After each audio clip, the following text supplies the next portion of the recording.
அல்லாஹ் கொடுத்ததை கொண்டு குறைவுபடாமல் திருப்தியோடு வாழக்கூடியவர்களை அல்லாஹ் ரப்புல் ஆலமீன் நேசிக்கிறான். அல்லாஹுடைய தூதர் ஸல்லல்லாஹு அலைஹி வஸல்லம் சொன்னார்கள், செல்வந்தம் என்பது செல்வத்தை அதிகமாக சேகரிப்பதோ சொத்துக்களை அதிகமாக குவிப்பதோ அல்ல. செல்வந்தம் என்பது அல்லாஹ் கொடுத்ததை கொண்டு திருப்தி அடைந்த உள்ளத்தோடு வாழ்வதுதான் செல்வந்தம் என்று அல்லாஹுடைய தூதர் ஸல்லல்லாஹு அலைஹி வஸல்லம் உலக மக்களுக்கு ஒரு அடிப்படையை சொன்னார்கள். நிம்மதியோடு வாழ்வதற்கு கோடிகளை வைத்திருப்பவர்களும் இன்று நிம்மதியோடு இல்லை, கோடிகளை தேடிச் செல்பவர்களும் நிம்மதியோடு இல்லை. நிம்மதியுடைய வாழ்வை வாழ்பவர்கள் அல்லாஹ் எதை கொடுத்தானோ அதை கொண்டு திருப்தி அடைந்த உள்ளத்தோடு வாழ்பவர்கள் மட்டுமே.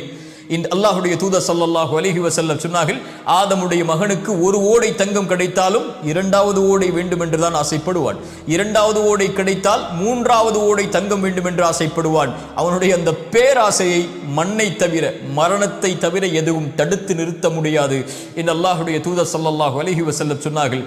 அதனால்தான் அல்லாஹ்வின் அருட்கொடையை புரிந்து கொள்வதற்கு ஒரு நியதியை சொன்னார்கள். தூதர், உங்களுக்கு மேல் உள்ளவர்களை பார்க்காதீர்கள், உங்களுக்கு கீழ் உள்ளவர்களை பாருங்கள், அப்போதுதான் அல்லாஹ்வின் அருட்கொடையை நீங்கள் உணர்ந்து கொள்ள முடியும் என்று அல்லாஹுடைய தூதர் ஸல்லல்லாஹு அலைஹி வஸல்லம் அவர்கள் சொன்னார்கள். அல்லாஹுடைய தூதர் ஸல்லல்லாஹு அலைஹி வஸல்லம் சொன்னார்கள், அவன் வெற்றி அடைவான் யார்? அவன் அல்லாஹ்விற்கு கட்டுப்பட்டு அல்லாஹ் ரப்புல் ஆலமீன் போதுமான வாழ்வாதாரத்தை அவனுக்கு கொடுத்து அல்லாஹ் கொடுத்ததை கொண்டு குறைவுபடாமல் நிறைவோடு வாழக்கூடியவன் வெற்றி பெறுவான் என்று அல்லாஹுடைய தூதர் ஸல்லல்லாஹு அலைஹி வஸல்லம் சொன்னார்கள். அல்லாஹுடைய தூதர் மேலும் சொன்னார்கள், அழகிய செய்தி. ஒரு நாள் காலையில் ஒருவன் எழுந்திருக்கிறான், பாதுகாப்பான நிலையில் 3 வேளை உணவு அவனுக்கு இருக்கிறது, அன்றைய உணவு இருக்கிறது, ஆரோக்கியமான உடல்நிலையை அல்லாஹ் கொடுத்திருக்கிறான். இவன் யார் தெரியுமா? 3 வேளை உணவு, ஆரோக்கியம், பாதுகாப்பு, இந்த 3ம் ஒருவனுக்கு கொடுக்கப்பட்டால் அவன் அதை கொண்டு திருப்தி அடைந்து விட்டால் ஒட்டுமொத்த உலகமும் அவனுக்கு கிடைத்ததை போல் என்று அல்லாஹுடைய தூதர் ஸல்லல்லாஹு அலைஹி வஸல்லம் அவர்கள் சொல்கிறார்கள்.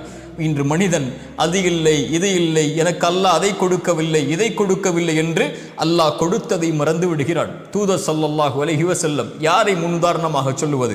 அவர்களுக்கு 3 வேளை உணவு கூட தொடர்ச்சியாக கிடைத்தது கிடையாது. 2 நாள் தொடர்ச்சியாக அவர்களுடைய வீட்டில் அடுப்புகள் எரிக்கப்படுவது கிடையாது. 2 நாள் அவர்களுக்கு ரொட்டி துண்டும் எண்ணெயும் அவர்களுக்கு உணவாக கூட கிடையாது. பசிக்காக வயிற்றில் 2 கல்லை சுமந்து அந்த பசியை கட்டுப்படுத்தி வைத்திருந்தவர்கள்.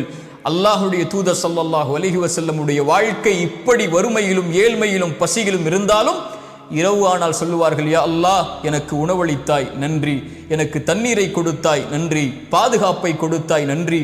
எத்தனையோ மக்கள் உணவில்லாமல் தாகத்தில் பாதுகாப்பில்லாமல் தவித்துக் கொண்டிருக்கும் போது எனக்கு இதை நீ கொடுத்ததற்கு நன்றி யா அல்லாஹ் என்று அல்லாஹுவை நிறைவுபட வாழ்ந்தார்கள்.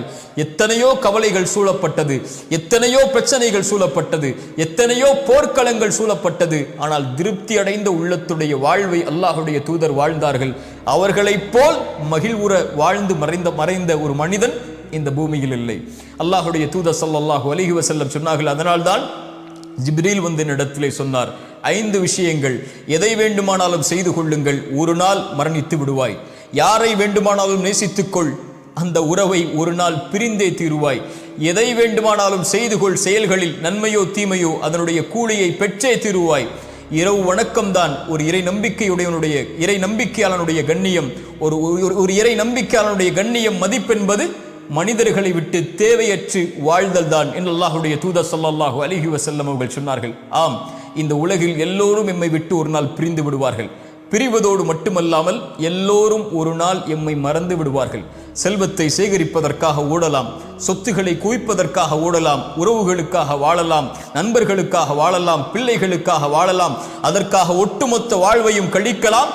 ஆனால் நாம் மரணித்து விட்டால் எம்மை எப்போது மறப்போம் என்று அவர்கள் காத்து கொண்டிருப்பார்கள். யாராவது எம்மை நினைவுபடுத்தினால் கூட வேண்டாம், எனக்கு கவலை வந்துவிடும், அவரை பற்றி பேசாதீர்கள் என்று தவிர்த்து விடுவார்கள் நபித்தோழர்கள். அதனால் தான் மன்னரைகளை பார்த்து சொல்லுவார்கள், எதை எடுத்து சென்றீர்கள் இந்த உலக வாழ்வில்? உங்களுக்காக செல்வத்தை சேகரித்தீர்கள் என்று அதை யாரோ பயன்படுத்துகிறார்கள் என்று. அப்படித்தான் செல்வத்தை அவன் சேகரிப்பதற்காக வாழ்வை கழிக்கிறான், இன்னொருவன் பயன்படுத்துகிறான்.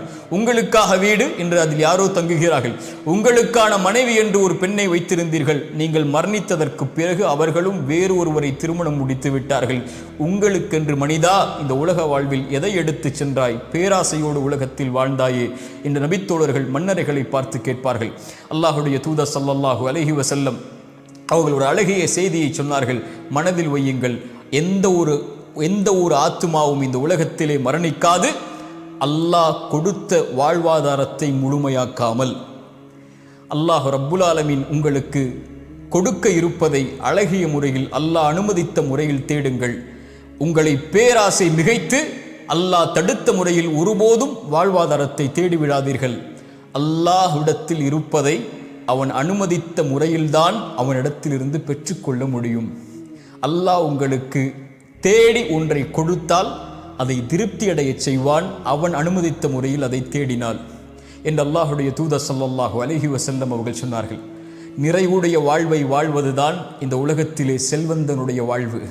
கோடிகளை வைத்திருப்பதோ அல்லது சொத்துக்களை உலகம் முழுக்க குவித்திருப்பதோ ஒரு செல்வந்தவனுடைய வாழ்வல்ல.